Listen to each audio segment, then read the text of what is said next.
This has Boston Red Sox fans livid. I'm here to break down the brand new contract extension given to Vladimir Guerrero Jr. and how it has taken away the chances of the Red Sox going out and signing the slugging first baseman Vladimir Guerrero this up and coming offseason. Welcome back to Red Sox Digest. I'm Houston, and I'm here to break down the contract extension that Vlad just got in Division and how the Red Sox are now going to have to live with him on the enemy team for the next 14 years. Welcome back to Red Sox Digest. We'll break down all of that on this episode. But first, before we get to all the news and information, please do remember, if you're a part of the near 90% currently watching this, not currently subscribed, to scroll down and click that subscribe button. We do appreciate all the love and support, so thank you guys. But now let's get to it and break down the Vladimir Guerrero Jr. contract extension. Now, we've had this conversation a few times through this past offseason and into the early stages of this MLB season surrounding Vladimir Guerrero Jr. And really, if there was a real chance that the Boston Red Sox would be able and capable to go out and acquire him this up-and-coming offseason following the 2025-2026 MLB season.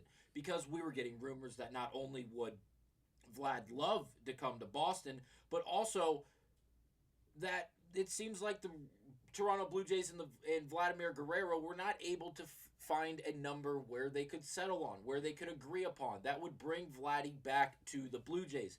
And again, referencing these tweets back from February 18th of this year from Jeff Passan, star slugger Vladimir Guerrero Jr. and the Toronto Blue Jays did not reach an agreement on a contract extension before his Monday night deadline. And again, that wasn't the only thing. We also were breaking down various different reports, this one just being one example of it, from Christopher Smith on Twitter, breaking down the idea that Vlad would possibly, quote, love to be with, end of quote, with the Boston Red Sox. Again, a report. And this whole idea was awesome to think of before acquiring Alex Bregman, obviously speaking of the Boston Red Sox, thinking that Devers would be at third, we'd have Vladdy over at first, and that would be the most terrifying offensive infield in the entire MLB. Now, the Red Sox are doing just fine where they are currently, but the idea that of Vlad possibly joining your team, regardless of it being the Red Sox or whatever fan group you may be a part of, is substantial. Vladimir Guerrero Jr., obviously up to this point in the season, has been pretty damn good. Nothing like what we expected from last year. But again, it is still early, and don't jump the gun just yet. He is probably going to resemble something of this Baseball Savant page, which is, again, from last year, where Vlad was in a class of very, very few, something that we discussed at nauseum earlier this offseason. If you look at these percentiles and where he ranks amongst the rest of the MLB, specifically offensively, he is, again, in a class of very, very few. Things like expected batting average, WOBA, fastball or average exit velocity, barrel percentage, all of them in the 90th plus percentile, if not higher than that, amongst the entirety of the MLB. Now, obviously, the chase rate is right about league average, but that's really as bad as it gets. Again, being league average usually isn't a bad thing. Usually, you can get by at being average. Vlad is surpassed being average and has dominated and been a substantial piece to the Toronto Blue Jays, as well as really just the young core amongst the entirety of the MLB, of being a trailblazer for the next group of players who are really going to lead the way for the entirety of the MLB, let alone their specific organization. Now, after hearing those notes from Jeff Passan as well as Christopher Smith breaking down the ideas of, hey, Vlad didn't meet with, or the Toronto Blue Jays and Vlad did not come to an agreement. Also, there's rumors that the Red Sox, the Yankees, as well as others are going to be substantially in on Vlad if he does make it to the open market. And obviously, the Toronto Blue Jays didn't waste any time. They went out there and they paid the young man. And obviously, there's one more thing that we have to, two things actually, both of these things coming back on February 18th, where we got this tweet from Jeff Passan, this coming from Sportsnet on Twitter, quoting Vladimir Guerrero from really a conference that he had, an interview, if you will, that he had following these contract negotiations and them not getting to where they actually got to today. Again, quoting Vlad, they had their numbers and I had my numbers, end of quote. Vladimir Guerrero Jr. confirms he and the Blue Jays did not reach an agreement on a contract extension before his Monday night deadline. Again, this tweet from back on February 18th, the same date when we got the Jeff Passan tweet that we originally really cited. And again, another Jeff Passan tweet from February 18th. When asked if the Blue Jays were close to a contract number Vladimir Guerrero Jr. would have signed, his one-word answer was, quote, no. Still, Guerrero said he would re-sign in free agency and wants to be a Blue Jay for life. He also said, quote, now they'll have to beat 29 other teams. Now, again, this all coming back from February 18th of this year. And again, the idea was that Vlad was going to go out this season, not get paid by the Blue Jays, as it seemed like they didn't meet on the contract extension, and he was going to go out there and have another heroic season, one that resembled of this one from last season. And he would go out there, he'd hit the open market, and he would cause a bidding war amongst everyone in the MLB that has the ability. Probably everyone but the Dodgers to go out and pay him and have a spot on their roster for him.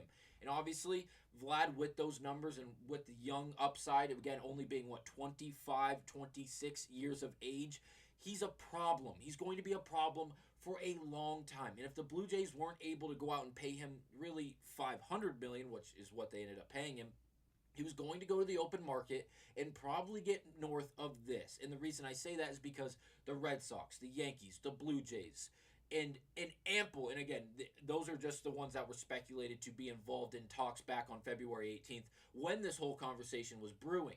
If he actually did make it to the open market in free agency, it wouldn't just be those three teams. It would be the vast, and I mean the vast majority of the MLB in on Vladimir Guerrero Jr. for obvious reasons.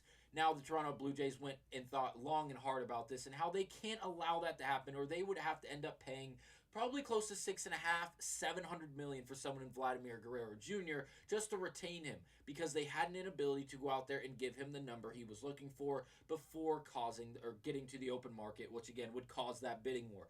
So again, from this morning, April 7th of 2025, Jeff Passan tweeted as follows. First baseman Vlad Guerrero Jr. and the Toronto Blue Jays are in agreement on a 14-year, $500 million contract extension pending physical. Sources tell ESPN.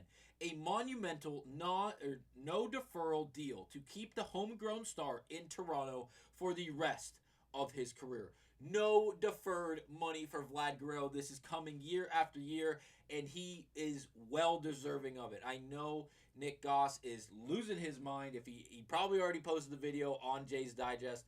So ecstatic about having their cornerstone, who has been their cornerstone, who is going to be the cornerstone of their franchise for the next 14 years. And credit to Vladdy for going out there and demanding the money he knew he deserved, and he went out there and got paid. No other way around it. He's getting 35 and a half, 36 and 3/4 a year for the next 14 years. And I apologize, I have to lean into my screen. The font is abnormally tiny because it's not only written or printed in very small and light print, but it's also very tiny. Again, 35.7 annually for the next 14 years for Vlad Guerrero Jr. This money in baseball is just absolutely insane. So yes, into his age 40 season, he'll be making 35.7 annually. So again, credit to Vlad for going out there, knowing his worth, and getting paid substantially. It's well deserved. These numbers are as of today, obviously only 8 to 9 games in for the Toronto Blue Jays. They play the Red Sox today. It's going to be exciting. Can't wait to see how it all plays out. But again, Vlad Guerrero went out there, demanded his money, and he got paid. And good on the Blue Jays. Because if you didn't go out there and give him the $500 million and you wanted to get him in free agency, because you didn't pay him, it would have been substantially more than that, because it would have been a bidding war amongst major markets, including Boston, including New York, including Toronto, and possibly a whole lot of others. And not possibly. Everyone, like I said earlier, everyone would have been on Vladimir Guerrero Jr. if he was a free agent. And it would have been just like Juan Soto. It would have been a saga that everyone is losing sleep over, waiting to hear the contract information that would end up coming out. But again, credit to Vlad.